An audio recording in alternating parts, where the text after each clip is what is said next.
Let us be attentive. At that time Jesus strictly ordered his disciples not to tell anyone that he was the Messiah. From then on, Jesus the Messiah started to indicate to his disciples that he must go to Jerusalem and suffer greatly there at the hands of the elders, the chief priests and the scribes, and to be put to death, and raised up on the third day. At this Peter took him aside and began to remonstrate with him. "May you be spared, Master. God forbid that any such thing ever happen to you." Jesus turned on Peter and said, "Get out of my sight, you Satan. You are trying to make me trip and fall.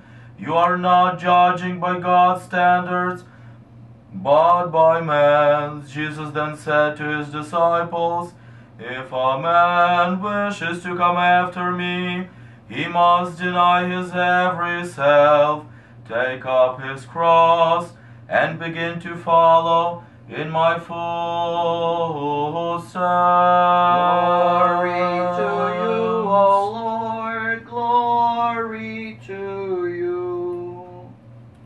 Before we begin the sermon, and we are finishing up today the first commandment, there is another point, a very important point that was actually made also in today's reading of the epistle and mentioned briefly in the reading of the gospel as well. But before that, I would like to turn specifically to my online visitors and indicate that the quality of the video has improved from today on because of generosity of a lady. Her name is Pani Betty. She is a very generous person who sponsored me to get a new camera, and I would like to express my thanks and ask that everybody of those who click on these videos and watch my sermons and my little presentations, please pray for her, and please pray at least one Our Father and Hail Mary in her intention, because it is through the people like her, and it is through the people that are generous, even from giving out 1 cent to giving out thousands or millions of dollars. Our generosity is what brings us closer to God and what unites us not only to God but among ourselves. So I would like to thank her, and I would like to ask all of us to pray for her and for people like her, and learning from that, try to be a little generous ourselves. And that said, please consider going to my website and making a donation, and all the proceeds will be going towards these recordings and these sermons that I have been doing for the last couple of months. Glory to Jesus Christ. Glory to him forever. Okay, the reading today was very interesting and important because St. Paul, in his letter, he is he is talking about devil or devil? Devil, good. Devil, but demon. Well, he's talking about both. And he's talking about fake gods or other gods. What does it mean if we offer a sacrifice to another God, not to the true God? The first commandment is about us trying to discern, to understand the real God, and to recognize for what He is, we said. And this is important. Well, what if we do have other gods? Even though this is strictly forbidden, but what if? Is this an active sin? Are we actually damaging anything? And St. Paul explains this very, very neatly, very well, very simple. I can't add too much to this, but just explain it a little bit. But what he's saying is, if you take on sacrifice and you bring it to, another god, and it doesn't have to be a chicken. It can be a deed, it can be a thought, it can be an action. If we do a good action, but in the wrong name, in the name of the wrong God, so to say. And by wrong God, I mean by unexistent God, by the gods that we make to ourselves, non-existent God. For example, government, that is not God. For example, our well-being, that is not God. For example, our health even, that is not God. If we struggle for our health just for the sake of the health itself, without understanding that the health is given us for some reason, that is like making an offering to the wrong God. And so what is the problem with that, you will say? And St. Paul explains it. He says, there is not real problem. This is not a so to say an active sin. We are not damaging anything directly. But we are just wasting our faith. If I take an offering and put it in front of a wrong God, if I make a God out of a wall, out of a crystal, out of an idea, of a foreign, I don't know, out of the planet, how do you call this, UFO? UFO, the ones that come from other planets and all that, it's a waste. It's not actually damaging anything, somebody will argue, and that's true. It's just a waste. It's just a waste of our faith. It's a waste of the power that is given to us, power of religion, that we could use to actually connect to the true God, but then we use it to not do anything. It's wasted. But there is a problem. St. Paul explains that this is not it. Because if it was just that, then it wouldn't really be even a sin. It would just be a waste, which is a sin in itself, but it's not that bad. Well, the thing is that besides just waste of our faith, waste of our time, waste of our spiritual power, there is an active sin that we can commit. The thing is that, unfortunately, out there is such thing like Satan, devil with his demons. So there is no better way for them to jump in. Whenever we offer sacrifices to non-existent gods, they jump in and they take the place of this non-existent God. And over time, if we continue doing that, they turn this just simple waste of something into actually an active evil deed. For example, if we think, we were doing some examples before, let's continue with that. Health. If you think the health is our God, and there is a lot of deification of health, I don't say it is wrong to think to care for our own health.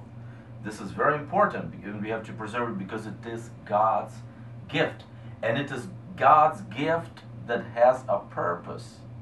It keeps us in this world. It allows us to do good deeds. It gives us time in this world, which is very precious, because this is the time when we are working on our salvation. So, it is good to take care of your health and watch over what we eat and exercise. That is good. But then some people go to making a God out of the health. They will go to any length just to preserve it. And sometimes going to this length, and even that is still not a sin. And it's not even wrong, because these people sometimes they're very healthy. Which is great, right? You will say. Well, what happens when a demon gets in the way and he uses that to actually make us actively sin? Then the person puts this health at the altar of their lives. And this leads to, for example, ideas like euthanasia. What is euthanasia? It is when the older people or other people in their place, which is usually what happens, they will say that since there is no health anymore in my life has no sense, and I can take it away from myself or allow others to do it for me. Because health is above life. And what happens? They commit suicide practically. Or they actually involve another person in committing murder. And this deification of health leads to an active and one of the gravest sins that we can commit against God. This is how a simple, little, not very important, weak spot in us against the first commandment can be turned and can lead into one of the gravest sins that can ever be committed. Abortion. It is when people think that their well-being somehow will be compromised by the birth, or sometimes even health will be compromised by the birth of the child. And they take that and they put it above life. They put it above God. This is when Satan gets in and he turns just our little weakness. We like to be just the two of us and just enjoy our lives. Oh, there's this kid. It's not wrong to like each other, right? So that is right. But then, when the child comes, and these people consider, oh, why should we have a baby? We are not ready yet. This is when the devil comes in, and he tempts, and devil comes in, he tempts, and he makes us actually actively sin by committing murder. And any abortion is a murder. St. Paul explains this very finely. He puts out that it is not just a waste. And we are wasteful in many things. But it can lead to a much graver sin against the first commandment. Another point that I would like to make today, and with which to conclude the consideration of the first commandment, is icons, is representations of God. It is argued by many Protestants and other, and even some voices are brought up especially in the Roman Catholic Church, that images are images in the church, and that includes icons, that includes statues, that includes all sorts of imagery that we use in our spiritual life and in our church life. And they will argue that it is a sin against the first commandment because we make idols. Well, I would like to go back to our explanation of 2 days ago or a few days ago and say that idolatry is, first of all, it's constituted by polytheism, and we have more than one God. Okay? That is idolatry. Substituting the real God with another God, that is another thing, and this is not idolatry. We make idols, but that is a separate issue, which goes into irreligion or lack of faith or atheism. But what are icons? And there are a lot of resources that we can go and look up. There was a whole council, one of the first councils of our church, constituting councils that actually are considered as the foundation, to create the foundation of our faith. And this council reinstates the icons as the true images of God, not in God's place, but of God. And we can go back to the documents of this era and look up a lot of information about the theology, about why icons and representations of God are so important. And anybody shouldn't make this mistake. An icon is not a God. A statue is not God in itself. It's a piece of wood, of clay, of whatever it's made of, or internet. We have all these beautiful sites with icons, with imagery, with pictures. That is not God. It is not taking place of God. We don't pray to the icon. We pray through the icon. Nobody will make a mistake of saying that the window is the tree behind it. Everybody will know that the tree is behind it, and the window is just in the middle. The same thing goes about icons. Icons are windows. Windows through which we are allowed to look beyond this world.